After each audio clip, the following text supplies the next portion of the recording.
8 de la mañana con 38 minutos, 8 con 38 minutos. Avanzamos con más entrevistas en Punto Noticias de Radio Pichincha. Saludamos a esta hora a la presidenta de la Unión Nacional de Educadores, la señora Isabel Vargas, la profesora Isabel Vargas, que se encuentra con nosotros vía telemática. ¿Cómo está, Isabel? Buenos días, bienvenida, gracias por acompañarnos.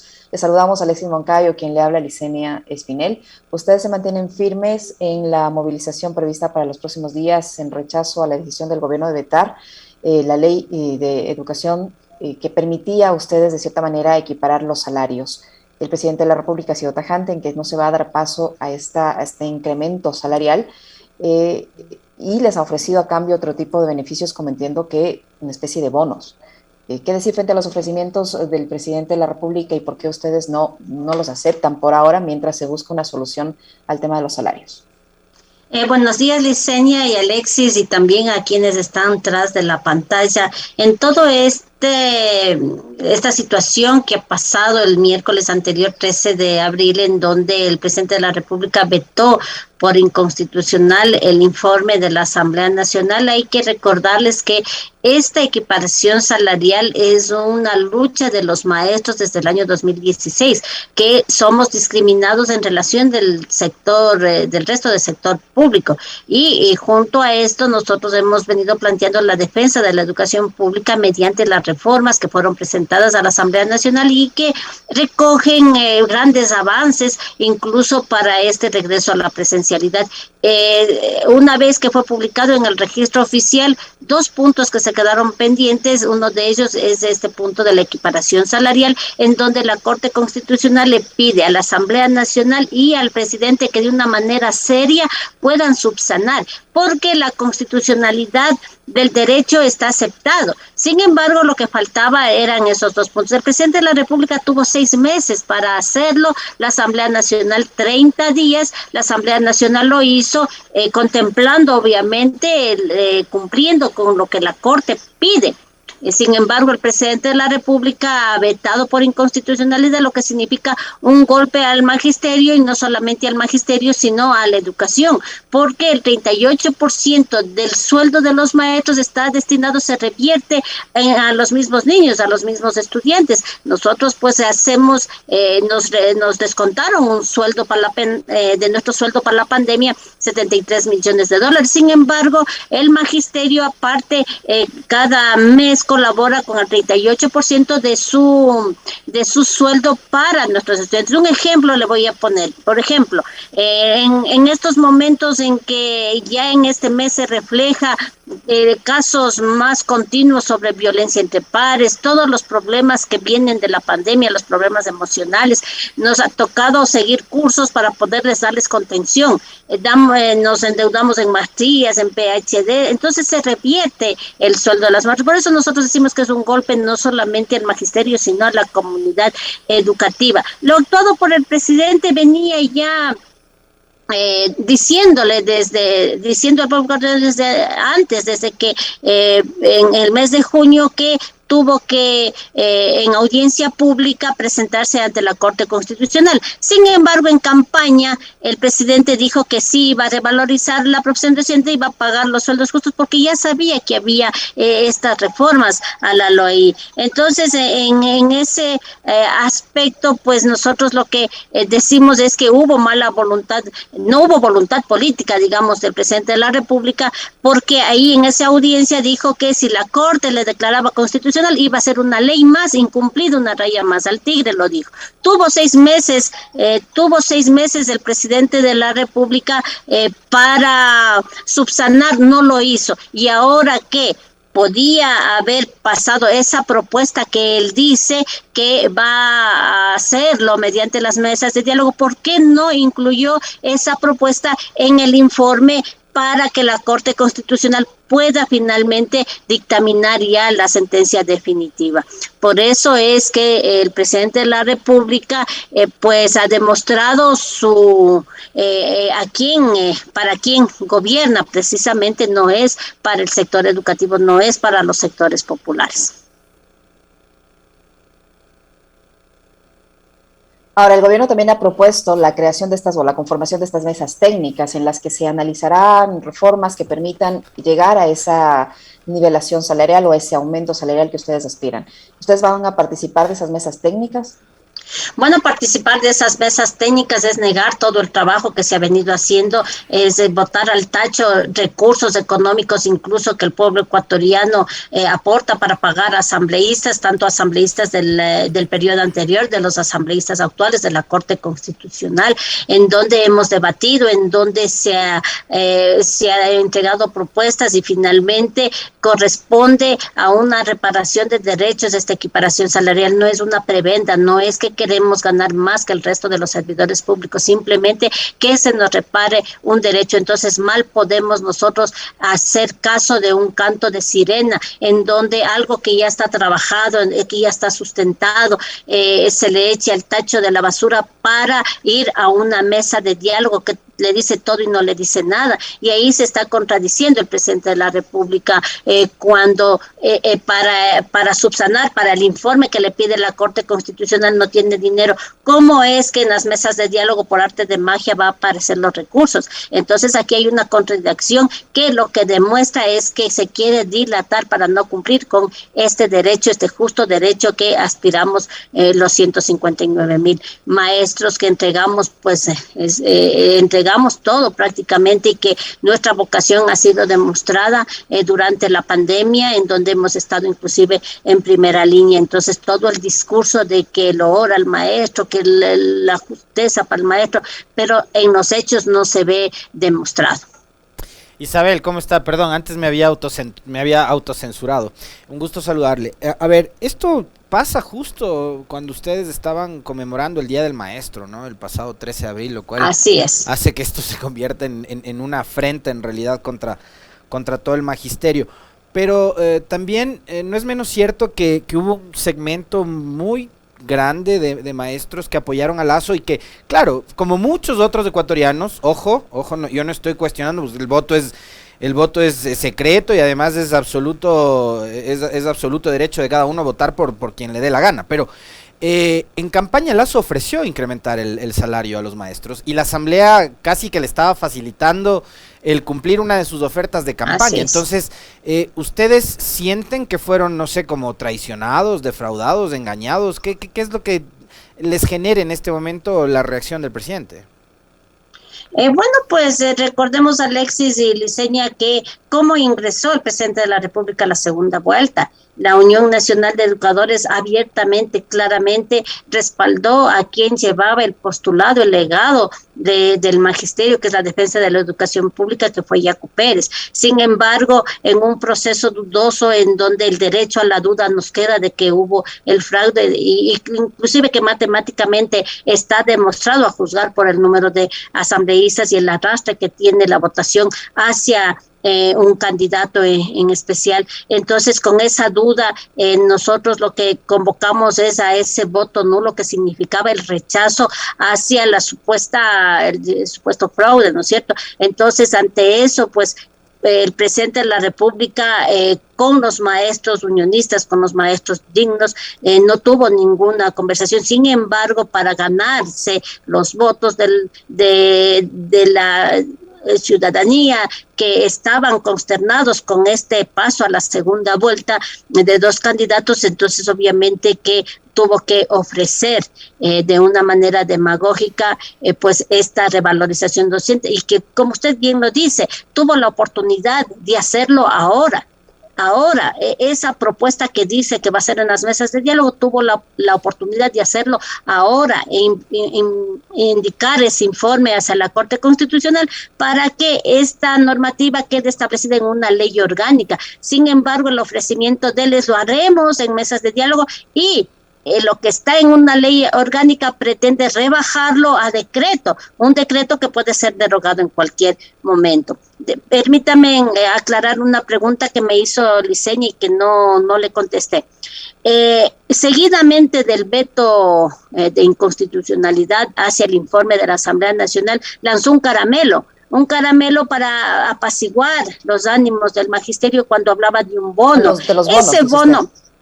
ese bono se nos entregó en el año 2020 como una manera de devolución de los 73 millones que nos descontaron de nuestros sueldos por haber estado en primera línea, irnos a los lugares donde no había internet, donde los estudiantes vivían en las partes urbano marginales, en la ruralidad.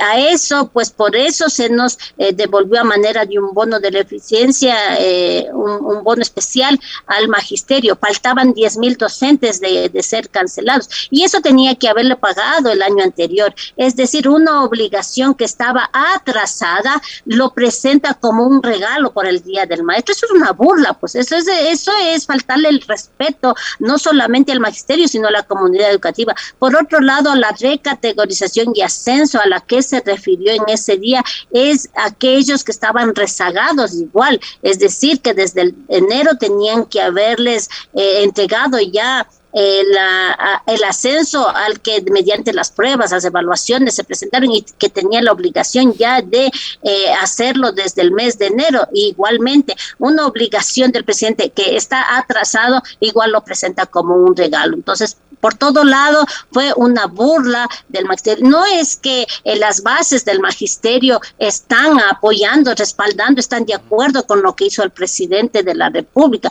Fueron 14 personas que tienen prebendas, que son comensales de Carondelet, quienes se quedaron. Y ahí están gente que apoyó a Rafael Correa, apoyó a Lenín Moreno y ahora está apoyando a Guillermo Lazo, que incluso parte de las filas están trabajando en diferentes tienen algunos rectorados, incluso tiene la subsecretaría de Guayaquil. Por eso ellos, los maestros, lo han llamado traidores y pues el magisterio digno está a la expectativa y vamos a hacer el seguimiento hasta que la Corte Constitucional haga su pronunciamiento definitivo. Mientras tanto, esas mesas de diálogo nosotros no podemos asistir y que pues vamos más bien desde todo el punto jurídico a exigir a la Corte Constitucional se pronuncie en derecho y si es necesario,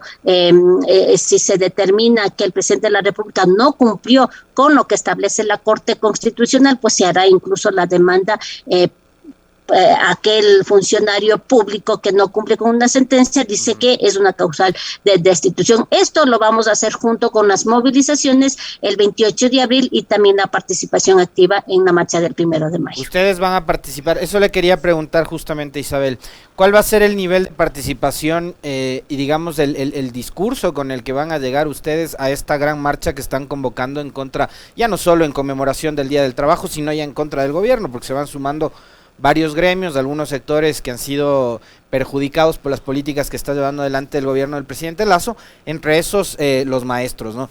Primero eso, y lo otro, o sea, el camino finalmente está trazado porque este veto presidencial nos deja un candado de un año, ¿no? Que no va a poder ser tratada esta reforma, entonces el camino realmente es complejo para ustedes. No, permítame explicarle. Nosotros, el informe de la Asamblea Nacional no fue un proyecto de reformas a la ley, es un informe hacia petición por la Corte Constitucional. Al declarar el presidente el veto inconstitucional, este está ya en la Asamblea. El 14 de abril se remitió ya a la Asamblea.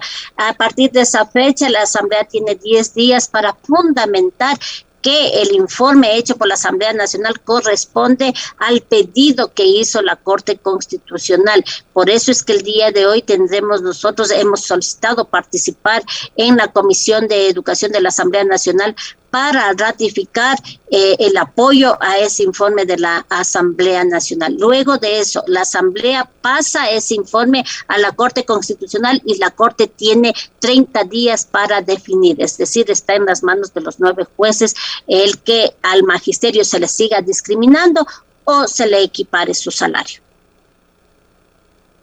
Isabel, Con respecto a esta propuesta que hace la ministra de Educación, en el sentido de que ya se deberían eliminar las tareas tradicionales y que se trabaja desde esa cartera de Estado en un nuevo modelo educativo que va desde ajustes en la metodología de los profesores para impartir las clases, hasta cambios en los alimentos, en la infraestructura, en la forma como los estudiantes reciben actualmente la educación para que se adapte a la nueva realidad que vive el país post pandemia.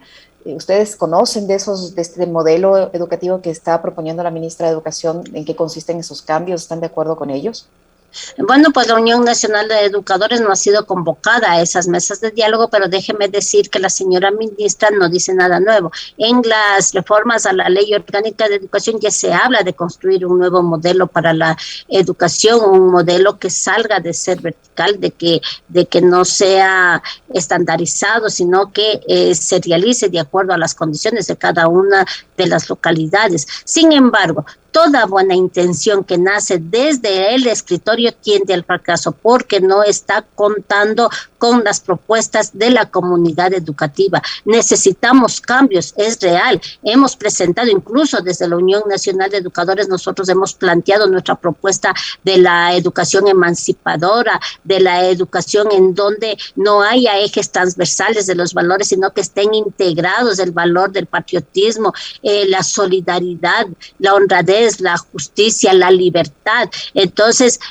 ante eso, pues estamos de acuerdo que tiene que haber cambios. Lo que no estamos de acuerdo es en que se imponga y que no se salga desde la realidad. Aquí debe haber el consenso de los maestros, de los estudiantes, del padre de familia y de las autoridades del Ministerio de Educación. Eso no se le ha realizado. Y es así que el 13, si mal no recuerdo, el 11 de abril se emitió ya un acuerdo ministerial en donde se rebaja de 35 horas pedagógicas a 25 horas pedagógicas. ¿Dónde está la capacitación al docente para hacer los cambios? Porque luego de eso van proyectos que los estamos haciendo ahora, ¿no? Lo estamos haciendo. La única diferencia es que en ese acuerdo ministerial no les toman en cuenta como horas pedagógicas, pero aquí vamos al cambio que dice la ministra. ¿Dónde está la capacitación a los maestros? Tiene que haber capacitación. Los cambios vienen también junto con la actualización. A eso es lo que nos referimos, que el 38% de nuestro sueldo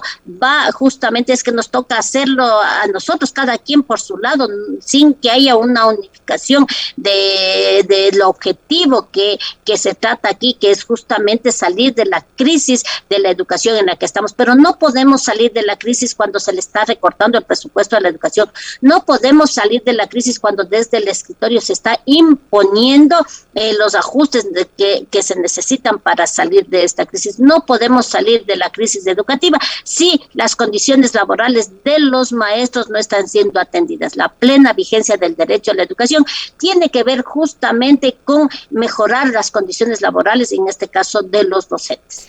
En el país, por efecto de la austeridad en los últimos años, hemos visto cómo los servicios han ido cayendo, ¿no? Han ido en detrimento la calidad de los servicios.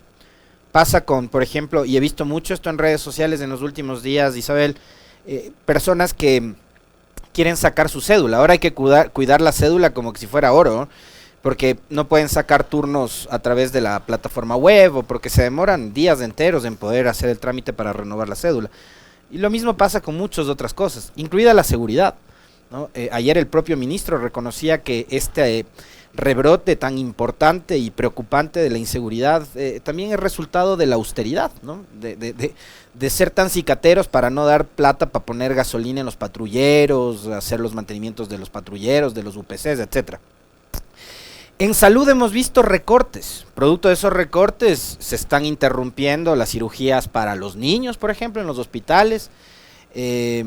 No había hace pocos meses vacunas pentavalentes para los menores de edad. En el caso del magisterio también han aplicado la austeridad, están sacando personal, están dejando sin empleo a los profesores. ¿Cómo está? Y no solo a los profesores, sino al personal administrativo, conserjes, auxiliares, etcétera, que trabajan en los centros educativos. ¿Cómo está la seguridad laboral que tienen ustedes, Isabel? Bueno, pues aquí realmente es muy amplio la situación, hay muchas aristas de lo que está pasando en educación. Fíjese que hay un estudio de la Organización Internacional del Trabajo que hicimos juntamente con la Unión Nacional de Educadores y la Universidad de Cuenca, en donde se establece cómo es que se han aumentado las enfermedades profesionales y que están relacionadas al estrés. Antes eran las varices, la garganta, el cáncer de garganta, etcétera, afectaciones al oído. Sin embargo, ahora se han aumentado las enfermedades relacionadas con el estrés. Y aquí hay algo muy grave, que se recortó el presupuesto en el 2020, se recortó el presupuesto en el 2021 y ahora también en el 2022. Es decir, son 2.700 millones de dólares que le están perjudicando a nuestros niños y nuestros jóvenes. Justamente el día de ayer escuchaba a la subsecretaria de Guayaquil, en donde indica que ahora no deben esperar plata del Estado, sino que van a ser los propios padres de familia quienes tengan que entregar cuotas para hacerle un mantenimiento. Pero la pregunta del millón es, entonces, los dineros del petróleo, los dineros del aumento de la recaudación de los impuestos, ¿a dónde está yendo? El propio Banco Mundial establece y dice claramente que para salir de la crisis económica, no habla de la crisis de la educación, sino de la crisis económica, hay que invertir en educación, lo dice claramente. Y todos sabemos que para que un país salga del subdesarrollo hay que invertir en educación, pero lamentablemente esto no está sucediendo. Sí, son austeros también con educación, son austeros con salud, son austeros con la parte social, pero no están siendo austeros para pagar con puntualidad la deuda externa, cuando ahora han aumentado inclusive las reservas del Banco Central, con la mira obviamente de hacer más préstamos al futuro. Y también aquí hay una situación que hay que decirlo, que es que esta austeridad, ¿qué es lo que pasa? Permite que a lo mejor el servicio que se está dando a través del Estado, pues vaya en detrimento, vaya siendo menos ágil, digamos, ¿no? Pero con una idea de prácticamente desacreditar, para ahí sí aplicar la privatización. Lo quieren hacer en educación, lo quieren hacer en salud, quieren externalizar la entrega de fármacos tanto en el IES como también en las redes de salud pública. A eso apunta. Y aquí no podemos nosotros decir o hacer una voz populi que lo fiscal o lo estatal es malo, porque aquí hay un gran ejemplo, un país que es ícono en educación a nivel mundial como es Finlandia. El 100% de la educación es pública. El 100%, ahí no hay educación privada, y es ícono a nivel mundial. El 97% de los maestros están agremiados y le apuestan el 12.3%.